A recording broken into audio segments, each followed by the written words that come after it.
शहर उत्तर भाजपाच्या वतीनं मुख्यमंत्री माझी लाडकी बहीण योजनेसाठी 34,000 महिलांच्या नावाची नोंदणी करण्यात आली।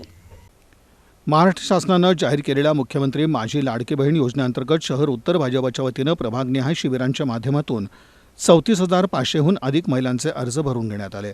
या माध्यमातून महिलांना शासनाकडून दरमहा 1,500 रुपयांची आर्थिक मदत मिळणार आहे, अशी माहिती आमदार विजयकुमार देशमुख यांनी दिली। भारतीय जनता पक्ष सोलापूर शहर उत्तरच्या वतीनं शहर उत्तर विधानसभा मतदारसंघातील 11 प्रभागांमध्ये मुख्यमंत्री माझी लाडकी बहीण योजनेसह बांधकाम कामगार नोंदणी, शिधापत्रिका नवीन काढणं, दुरुस्त करणं, नवमतदार नोंदणी, आयुष्यमान भारत योजना आदी अनेक योजनांसाठी एक महिनाभर 40 शिबिरांचं आयोजन करण्यात आलं होतं।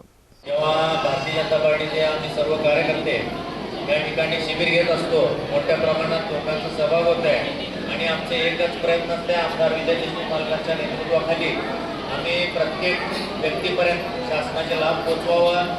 आम्हाला जेव्हा आम्ही मुख्यमंत्री माझी लाडकी बहीण योजनाचं शिबिर लाभवलो, मतदान नोंदणीचं शिबिर लाभवलो, तेव्हा लक्षात आलं की आधार कार्ड आणि रेशन कार्डचे बरेच अडचणी आहेत। त्यासोबत अनेक लोकांची आम्हाला मागणी आली की आम्हाला कामगार कार्डचं पण नोंदणी करायचं आहे। त्यासोबतच कामगार कार्ड जे धारक आहेत त्यांना भांडेसुद्धा मिळत असल्यामुळं त्यांचं नोंदणीसुद्धा करण्याचं जे मागणी येत होतं, हे सर्व गोष्टी लक्षात येता आम्ही सर्वांनी मालकांना बोलल्यावर मालक म्हटले की या ठिकाणी हॉल बघून चांगल्या पद्धतीचं सर्व समावेशक शिबिर या ठिकाणी राबवावं आणि आज ते होत आहे।